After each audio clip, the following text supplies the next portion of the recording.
Jueves 19 de julio. Saludos, señoras, señores, bienvenidos como cada día a esta revista de prensa, a este espacio que reservamos cada mañana para la lectura, para el comentario de las portadas de los diarios que se editan en Córdoba, en papel, Diario ABC, Córdoba y El Día, y también versiones digitales o periódicos digitales directamente, como es el caso de Cordópolis. Y hoy, como cada joven, nos acompaña Alfonso Alba. Alfonso, bienvenido. Muchas gracias, buenos días. Responsable del diario digital Cordópolis. Bueno, comentábamos antes que se nota el verano en los periódicos. Poco a poco se va relajando la información. Hay informaciones, bueno, incluso un toque veraniego que veremos ahora en los periódicos. Rápidamente empezamos por El Decano. El diario Córdoba repite titular casi con respecto a ayer y dice a cuatro columnas que la hostelería estrecha el cerco a la despedida de soltero y pisos ilegales. Recuerden que era ayer también el titular de este periódico. Bueno, la novedad de ayer a hoy es que ayer hablaba Ostecor y hoy habla alguien más, pero realmente la receta es la misma, el diagnóstico es el mismo, que hay que poner freno a una moda que se impuso el año pasado un poquito, este año en cruces, en Cata, ha habido muchas despedidas de soltero en Córdoba, que no es el turismo que queremos. No, desde luego que no es el turismo que queremos, pero no sé cómo se le va a poner freno, sinceramente. Los hosteleros hablan de hacer una especie de huelga de brazos caídos y de no atender a este tipo de gente, pero bueno, este tipo de gente creo que tampoco va a restaurantes ni va a grandes negocios de hostelería, digamos que va un poco más, en fin, a la hora de comer, pues sí que comerán en algún sitio de estos, pero que tiran más de bocadillo, pseudo botellón y sobre todo mucha discoteca. Lo del tema de los pisos ilegales también se relaciona una cosa con la otra, pero yo sería un poco cauto. Nosotros estamos preparando una información, todavía no la hemos sacado, hablando también con los empresarios que hay en Córdoba, empresarios hosteleros, que se dedican a organizar despedidas de solteros en la ciudad. O sea, tenemos que ver también ese punto de vista. Claro. Y yo creo que hablando con esos empresarios quizás se podría regular un poco, en plan de, oye, mira, comportaos, ¿no?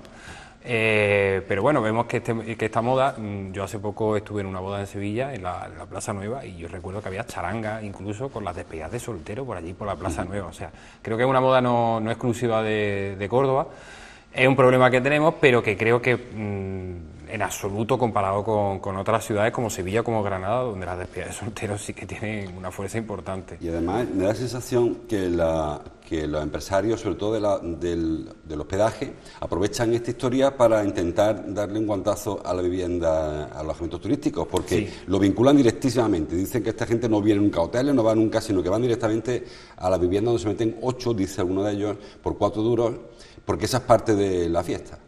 Sí, bueno, pero de todas formas también es muy relativo, porque también vemos que hay despedidas de solteros que sí que van a hoteles y que sí que la lían en hoteles y sí que son desalojados incluso del AVE. Hace poco vimos como una despedida de soltero que iba a Sevilla, la tuvieron que bajar en Córdoba y prácticamente fueron todos a comisaría, etcétera, etcétera. Debería haber muchas quejas de vecinos de esas viviendas. Yo no lo llamaría ilegales a esas viviendas porque yo creo que también hay que diferenciar, ¿no? De gente que alquila un fin de semana, gente que alquila a través de Airbnb, etcétera. Y hay más quizás quejas de hosteleros. Yo entiendo que son cosas regulares, pero de verdad que veo muchísimos matices. En el tema de las viviendas ilegales, de las viviendas turísticas o mal llamadas viviendas turísticas, el problema está quizás en el propio Airbnb. Airbnb sabemos que es una plataforma colaborativa que a ti te valoran según cómo dejes el piso y según cómo te comportes, y si no, no puedes alquilar otra vivienda en otro sitio, ¿no? Entonces hay mucha gente que tiene mucho cuidado. Yo conozco también a muchos vecinos de Córdoba, muchas personas que se dedican a trabajar con esto y, por ejemplo, tengo un amigo que tiene varios pisos por el centro y me comentan que hay algunas despedidas de solteras que se comportan muy bien y poquitas que se comportan regular, pero que la mayoría al final acaban conjugando esa diversión. Yo creo que todo es cuestión también de educación. Claro. Bueno, el diario El Día elige para su titular de apertura un tema que se produjo ayer en Sevilla, hay referencia en otros periódicos. Dice el diario El Día, Ambrosio, se refiere a la alcaldesa Isabel Ambrosio, Ambrosio diseña una nueva área para impulsar el patrimonio. Él lo tiene. El diario Córdoba, que también se hace eco de este acto, de esta conferencia de ayer, titula, por otro sentido, y lo tienen arriba, Ambrosio arranca, Susana Díaz, un compromiso para el nodo logístico. Bueno, ayer estuvo la alcaldesa en Sevilla, en el Fórum Europa, de una conferencia, la presentó Susana Díaz, y bueno, cada periódico sale por un sitio. Yo no estuve en la conferencia, pero sí he querido algo y me quedo más con el titular del Córdoba quizás que con el del Día. La apuesta de Córdoba fue el nodo logístico, intentó arrancar un compromiso similar de Antequera, no se lo dieron explícito, pero sí que hubo un apoyo de la Junta a que Córdoba impulsara esta línea. Dijo una cosa a la presidenta que a mí me preocupó. Nosotros lo publicamos ayer sobre esta hora, un poquito más tarde quizás. Con el titular era: Susana Díaz cree que el nodo logístico de Córdoba será complementario al de Antequera. Y a mí ese titular me preocupó, porque lo que nos está diciendo la presidenta de la Junta es que el nodo de Antequera ya está en marcha y que Córdoba pues se llevará, como digamos, ayudará a que se refuerce el famoso nodo logístico de Antequera. Creo que, no sé si se le escapó, no sé si fueron las palabras correctas o lo que estaba describiendo es una realidad, y es que desde luego hemos perdido el caballo de la logística. Bueno, la alcaldesa insistió, les dijo que hay una serie de ojeadores, dijo casi textualmente, que ya están en Córdoba buscando parcelas. Sí. Bueno, sería interesante que si eso fuera así, hombre, que nos fuéramos enterando de qué movimiento hay. Es cierto, nosotros hace 1 año y medio publicamos, gracias a algunas fuentes municipales, que había grandes empresas logísticas que estaban buscando grandes parcelas en Córdoba que Córdoba encima no tenía, porque ha desarrollado mucho suelo industrial, pero no unas parcelas de unas dimensiones que necesitaría, vamos a ponerle nombre, Amazon, por ejemplo, sí, para instalar su nudo logístico de todo el centro del sur de España, aquí en Córdoba. Entonces el ayuntamiento estaba intentando ver la posibilidad de un polígono industrial como el del Álamo, aquel que dejó el Corte Inglés sin desarrollar, y otro que estaba pendiente de un último trámite, que era que la Junta pusiera un dinero en La Rinconada.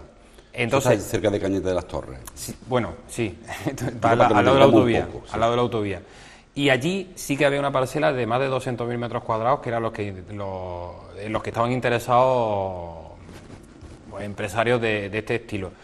Sabemos que Amazon ha preguntado en el ayuntamiento, ha sondeado el ayuntamiento, y sabemos que hay otras grandes empresas que también lo han hecho. Y el problema que se empiezan a encontrar es precisamente ese, que hoy día estas grandes empresas, estas gigantescas multinacionales, no se van a instalar en un polígono industrial al uso, como por ejemplo tenemos en la carretera de Palma, sino que lo que necesitan son muchísimos metros cuadrados, grandes salidas y rápidas salidas, tanto por tren como por autovía, y desgraciadamente Córdoba no lo tiene, no puede ofrecérselo, algo que Antequera sí que puede ofrecérselo. Por eso creo que lo que hacía la presidenta ayer era describir una realidad, como que Córdoba será complementaria cuando desarrolle su suelo.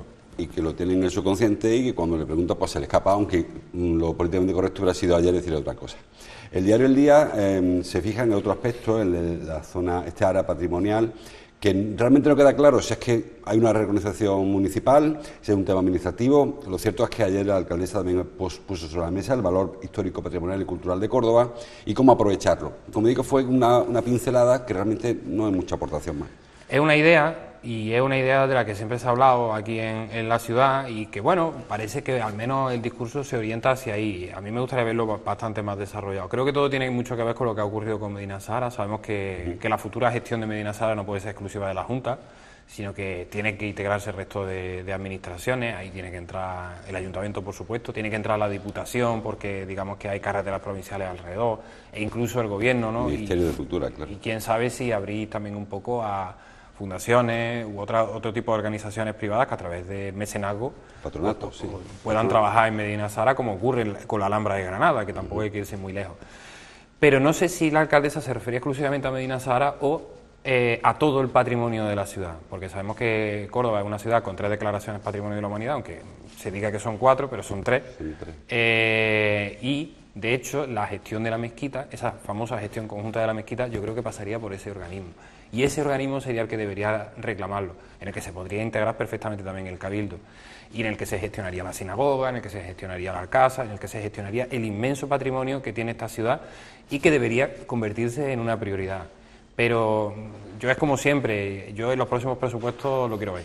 Claro. Yo quiero ver que esa apuesta por el patrimonio, aparte de crear otro órgano, que no sabemos si va a ser más ágil o menos ágil, pues se traduzca en que tiene presupuesto de verdad y que vamos a poner en valor todo lo que tenemos. Sí, sí, porque luego al final se queda todo en ideas, en proyectos, en propuestas al Pleno, que se aprueba muy fácil, como el 1% este famoso de yacimiento, que acaba de verlo, ¿eh? Se aprobó hasta luego, no hay que cuadrar las cuentas, a ver si hay o no hay ese 1% que a mí incluso el 1% me parece escaso. Me parece ridículo, porque cuando lo leí de primera. El 1% de un presupuesto, el ayuntamiento tiene un presupuesto de 400 millones de euros, el 1% son 4 millones.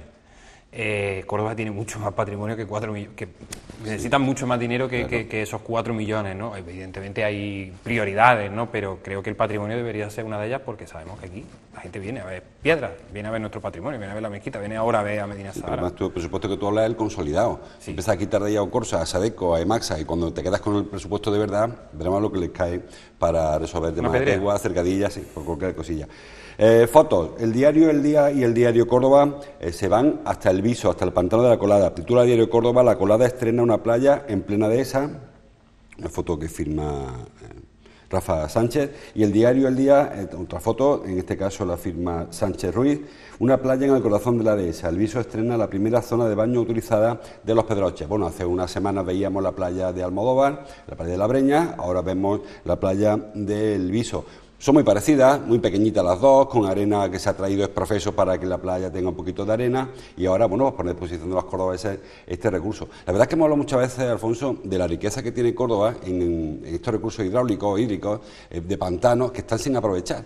Sí. Es verdad que no todos los pantanos tienen la riqueza que tiene la Colada, que es precioso, por cierto, que yo conozco esa zona y una zona que merece la pena visitar, y la Breña también. Y Nájar está también muy desaprovechado, pero Navallana, que está a 10 minutos de Córdoba, le ocurre igual, ¿no? Yo creo que en cualquier otra ciudad con el calor que hace en Córdoba, con estos recursos estarían más utilizados esto. Desde luego, estoy totalmente de acuerdo contigo.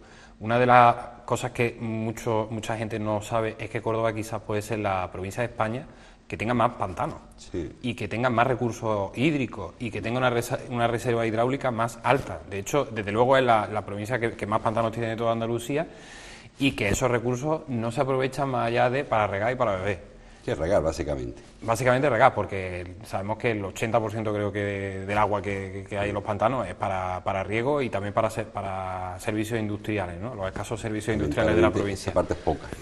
Pero es verdad lo que dices, tenemos San Rafael de Navallana a 10 minutos de Córdoba, el Guadalmellato, que está un poco más lejos, pero vamos, que tampoco está mucho más. Está el Pantano de Inaja, tenemos la Breña, el Benbésar, y ahora estamos viendo lo que está ocurriendo en La Colada.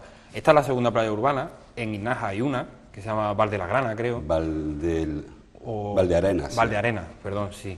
Y bueno, por lo visto, ayer estábamos hablando con mucha gente de allí de Los Pedroches. Yo no he visto la playa, pero estábamos hablando con muchos de ellos y nos decían que estaban encantados de la vida, que aquello les parecía una maravilla, que era más grande de lo que pensaban, que allí había sitio de sobra, porque por lo visto creo que tiene una longitud de 1,6 kilómetros. La playa, según dicen, son 125 metros de arena. Lo que pasa es que el entorno, sí, o sea, lo que es litoral son 125 metros, pero luego el entorno sí que es bastante más grande.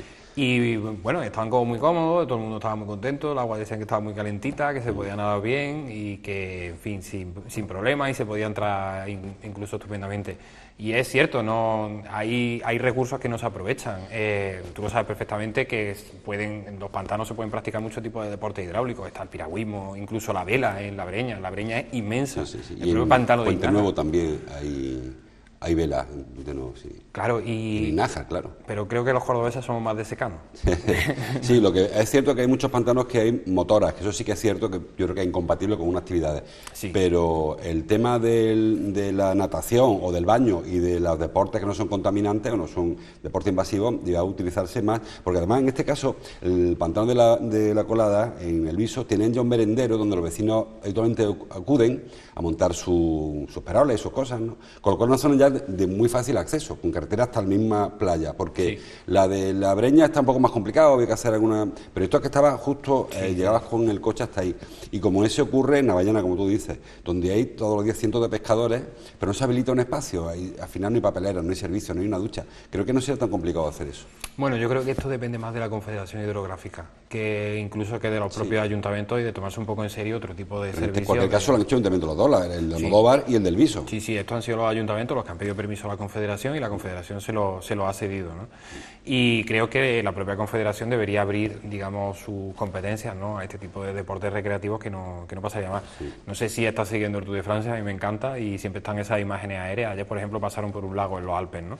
Y siempre que pasan por un lago hay barcas con velas, hay gente haciendo todo tipo de deporte acuático, hasta motos, hay un montón de playas con un montón de gente bañándose. Eso es algo que en Europa ocurre mucho, y que yo me imagino que el agua está un poco más fría que la que podemos tener aquí. Y en Córdoba hay más necesidad por el tema climático, básicamente, porque hay mucha más necesidad. Por cierto, publicabais vosotros, creo que esta semana, un tema de la playa, famosa playa de aquí del Arenal, sí, que era otro proyecto que iba a haber, que no va a haber, no, y que fue un proyecto que ilusionó mucha gente. Algunos despistó, es verdad que había grupos que no lo veían aquello, pero al final se quedó en nada. Sí, al final se quedó en nada. Era una playa que se iba a construir en el Arenal. Se anunció el verano pasado. Crystal Lagoon se llamaba la empresa, una multinacional, creo que chilena, con capital americano. Era una especie de casa de campo, ¿verdad? Una especie de lago, como la casa de campo. Iban a crear un lago artificial que era una piscina gigante, por llamarlo de alguna manera, donde habría también barcas y demás. De hecho, en Manilva creo que tienen una, y aquí en España, y han abierto en Córdoba, Argentina, han abierto una también. En la Córdoba de Andalucía, lo que hicieron, como han hecho en por lo menos 600 ayuntamientos del mundo, ha sido presentar una documentación a la Gerencia de Urbanismo en la que anunciaban su intención de poner en marcha este proyecto. El proyecto iba en unos terrenos del Arenal. Ellos decían que no llevaba al lado urbanización, sino que simplemente era una playa artificial gratuita para Córdoba. Yo eso nunca lo entendí, pero desde luego que llevaba aparejado cambios urbanísticos en la zona. La gerencia tenía que dar paso. Nosotros preguntamos en la gerencia, ha pasado un año, entramos en la página web de la empresa, el proyecto de Córdoba ha desaparecido, y en la gerencia nos dicen que desde hace un año no tienen noticias de esta empresa y que afirman que el proyecto está bastante más muerto que vivo. Probablemente había algún tema especulativo ahí, que alguien sospechó de que la pretensión era la recalificación de terreno para hacer algún tipo de apartamento o lo que fuera en torno a esa playa, que es lo que quizás haya frenado el proyecto. Siempre que construyen estas playas artificiales, mal llamadas playas artificiales porque son piscinas, hay urbanizaciones y hay campos de golf. O sea, es blanco y en botella. Yo ayer lo puse en mi cuenta de Twitter, creo que se trataba de un pelotazo urbanístico, o al menos lo parecía, ¿no?, que era un pelotazo urbanístico. En fin, es verdad que ha sido como muy desilusionante porque en Córdoba llevamos como desde los años 60 esperando que alguien nos ponga una playa en el río y no puede ser. Y el río no es un lugar adecuado para el baño, como sí está demostrándose que son los pantanos y que están a 10 minutos y que la gente quizás no conozca o no ve, ¿no?, tan directo. Y yo que frecuento embalses digo que es muy tranquilo, es tranquilo el embalse y no es peligroso bañarse en un embalse. Hay gente que tiene miedo porque haya, la zona que esté mejor acondicionada y zonas más peligrosas y menos peligrosas, como el que se baña en un espigón del mar, ¿no? No es peligroso en el embalse, así que les recomiendo que visiten los embalses. El diario ABC, vamos con las fotos, se nos está echando el tiempo encima, publica en su portada, algo que también vimos ayer en los periódicos, y era referencia a la ayuda social privada para paliar efectos de la crisis. Titula "El rastro de la pobreza que no cesa en Córdoba", y una foto que firma Roldán Serrano, pues es en la Fundación Pro Libertas, que ayer o antes de ayer presentó la memoria y que al calor de esa información pues sigue generando noticias. Yo decía ayer, Alfonso, que cuando vemos este tipo de imágenes me surgen dos reflexiones. La primera, que hay una falla, un problema en la cobertura pública de las personas con problemas. O sea, cuando alguien tiene que acudir a Pro Libertas o a Caritas o a Cruz Roja o a quien sea, al Banco de Alimentos, es porque no funciona el sistema de bienestar presunto y la crisis no se termina. Desde luego. Lo que sí vemos es que lo que está aumentando de una manera salvaje es la desigualdad. La crisis para mucha gente ha terminado, obvio, están incluso subiendo sueldos, parece que hay algo más de empleo, pero hay una masa enorme de gente pobre, de gente en exclusión social, que ya ha entrado en la exclusión social y que tiene muy difícil salir de ahí, ¿no? Y que parece que se ha como perpetuado ese problema, ya convivimos con él directamente.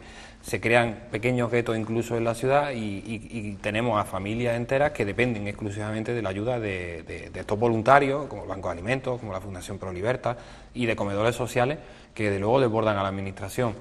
Yo creo que es un problema más nacional, ¿no?, que el propio Estado, el propio Gobierno debería tomar la iniciativa y digamos que regular, ¿no?, la atención a estas personas, e incluso empezar a trabajar en la famosa renta mínima universal, que yo creo que es el reto del futuro, ¿no?, que es que al menos tengan un mínimo para que puedan comprar sus propios alimentos, para que puedan vivir y desde el que puedan despegar incluso después, pero desde luego que es un paisaje con el que convivimos dramático.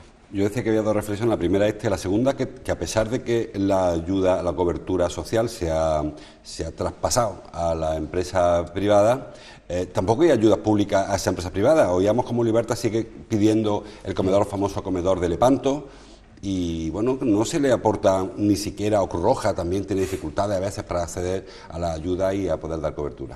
Sí, por ejemplo, vemos que ahora mismo Cruz Roja está atendiendo a los inmigrantes que vienen a Córdoba de manera temporal, que pasan aquí como máximo 78 horas, que vienen en patera y luego van al resto de España. Son autobuses de 50 personas, nada más. Y hay veces que tienen dificultades para atender a esas 50 personas. un dispositivo de Cruz Roja que está acostumbrado a atender a muchísima gente todos los días en Córdoba, ¿no? Porque claro, no pueden abandonar el resto. Y además ellos te lo dicen, llegamos al límite de nuestros recursos y necesitan más recursos, necesitan más apoyo público. Sí.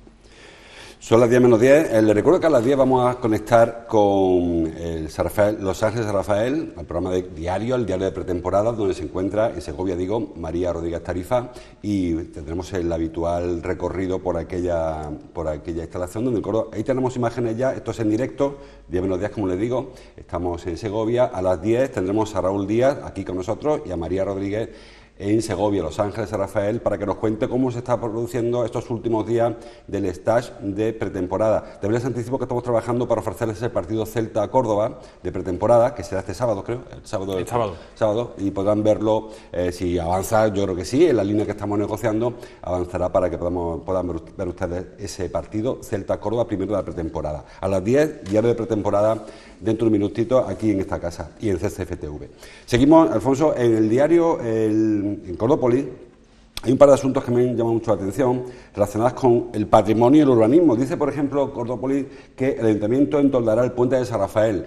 Una idea parecida a la que el viaducto de Isaidún, creo, debe ser similar, mucho más grande, porque Isaidún es más cortito, y además un proyecto de remodelar el puente. Algo, cuando el puente se construyó en los años 50, era el único pasarela que había, quitando el puente romano. Ahora hay muchos puentes, parece que no hace falta ese puente tan ancho, con esos problemas que tiene de acceso, sino una revolución para el acceso con la zona sur. Sí, cuando se construyó el puente de San Rafael, nosotros lo contamos hoy, que vino Franco a inaugurarlo. Franco, una placa allí enorme en el puente, o había, no sé si la sigue. Creo que sigue existiendo.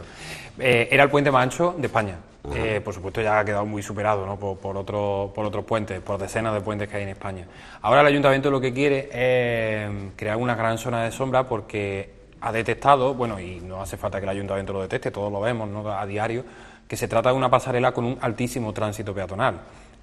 Muchísima gente del sector sur y de otras zonas de la ciudad cruzan habitualmente ese puente y se enfrentan a un gran problema, que es cuando llega el verano, a partir de las 11 de la mañana, cruzar ese puente es un problema, porque pega muy fuerte el sol. Entonces quieren crear una gran zona de sombra.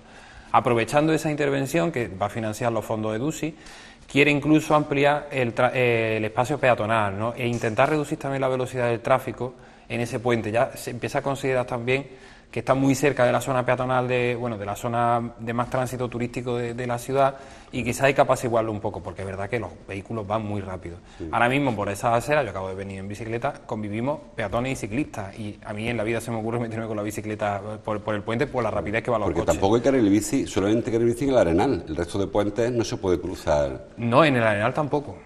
El puente no, es cierto, hay antes y después, pero justo el puente en sí no hay carril bici. No, ni en el puente de Miraflores, que digamos que es el más nuevo de todos. No hay carril bici en ninguno de los puentes de Córdoba.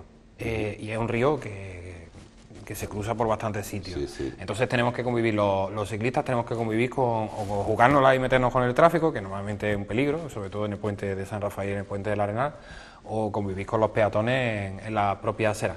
Y ahora este proyecto que tiene el Ayuntamiento es muy interesante porque se estudia incluso reducir 1 o 2 carriles, los que hay ahora. Se han hecho pruebas y parece que reduciendo 1 o 2 carriles no habría problemas de retenciones de tráfico, el tráfico sería más lento y ese puente ganaría muchísimo y se convertiría en mucho más peatonal de lo que... También hay un proyecto, recuerdo hace un par de semanas, un par de meses, de construir un acerado en el puente de Andalucía, el que comunica con Reina Sofía, para que nos entendamos. Porque también ese es un puente muy raro, un puente que tiene una acera pequeñita, sí. Es que muy exagerado. Que se construyó solamente para el tráfico. Y hay mucha gente que, claro, sobre todo de la parte sur del sector sur, más del barrio del Guadalquivir, que lo utiliza como atajo para llegar al propio Reina Sofía, gente que no se puede desplazar en coche porque no lo tiene, ¿no? Y es un peligro, y es verdad que hay un proyecto de construir un acerado y de proteger ese acerado de lo que es la calzada. Y no solamente para transitar por el puente, sino para llegar al puente, porque no hay ningún paso de peatones, hay que cruzar prácticamente entre coche y coche. Te la tienes que jugar, vamos, es una locura. Bueno, pues ese es un proyecto que parece interesante, sobre todo cualquier cosa que en Córdoba vaya intentando paliar efectos del sol, me parece que eso es bienvenido. Nadie se explica por qué en Córdoba no hay más sombras, porque Y luego echa un rato a la calle y ve un puente, por ejemplo, el viaducto ese que les decía antes de Ben Saidún, que es tan agradable cruzar esa pasarela, y sin embargo cualquiera de los otros puentes es una tostanera, y hay personas que tienen que cruzarlo obligatoriamente. Sí, hay además muchas personas mayores, ¿eh? Sí. Yo ahora cuando venía hacia acá he visto como había muchas personas que se equipan, ¿no?, para cruzar el puente con sus sombreros, las mujeres incluso con su chal para que no les pegue muy fuerte el sol, y es duro, es duro. Es que son creo que casi 500 metros de puente. Puente largo y un puente muy inhóspito. Hablábamos antes de las playas. Trae diario hoy Cordópolis, trae un asunto sobre el lago de las Tendillas, esa famosa leyenda urbana que existe de que debajo de las Tendillas hay un lago que en su día incluso se navegó en barca con antorchas, y incluso que dice que tiene fotos. Nadie le ha enseñado las fotos aquellas, por cierto. Bueno, el lago no ha aparecido, pero ha aparecido una noria. Aparece una noria en las obras del hotel de la Casa Colomera. Casa Colomera.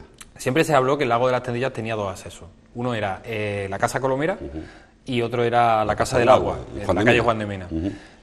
Todo el mundo había entrado con el que hablara, ¿no? Esto era como la nosilla de Ricky Martin, ¿no? Todo el mundo conocía a alguien que había entrado, y todo el mundo decían que incluso había fotos y demás, y que en el lago efectivamente había un sitio para las antorchas y había una barca almohade incluso que se utilizó en aquel momento.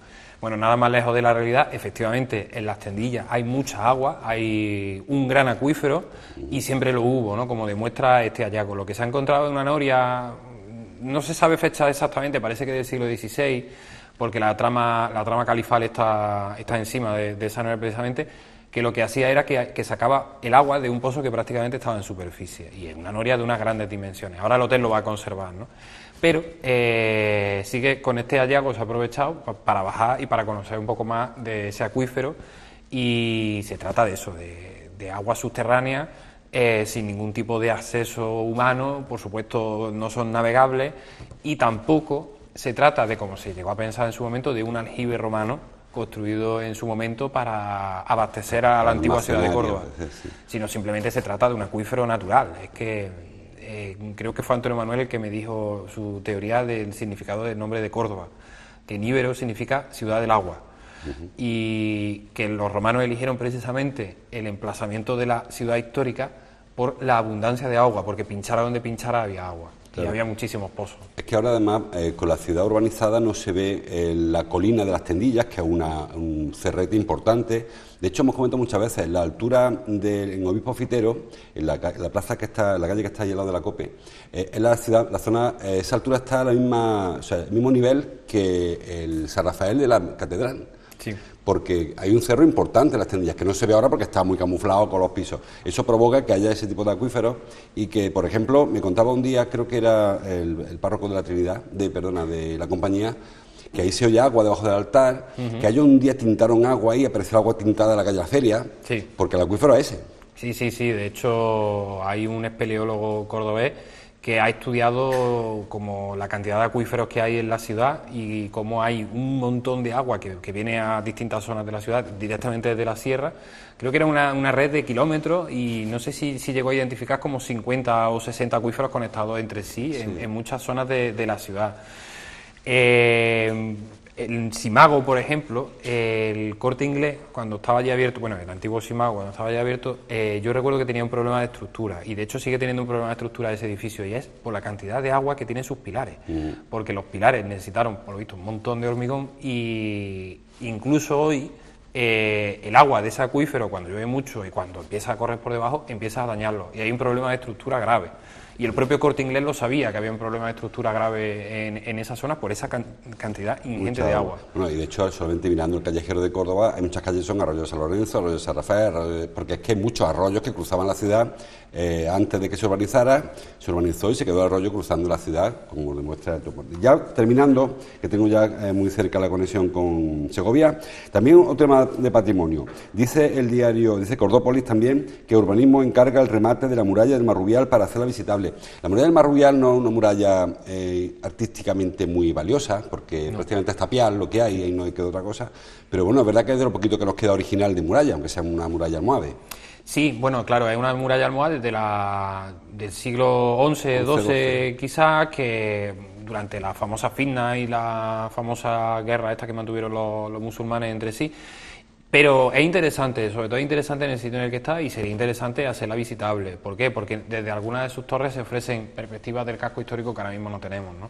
Porque también ayudaría a lo que quiere el ayuntamiento, que es intentar sacar a los turistas de la judería para llevarlos a otros sitios. Y porque desde luego, incluso para los propios cordobeses, sería una gozada de paseo recuperar esa muralla con ese marrubial ya arreglado, que lo veremos algún día, no sé si lo verán nuestros nietos. Ahora han vuelto a fraccionar la obra en 2 trozos, ¿no? Sí.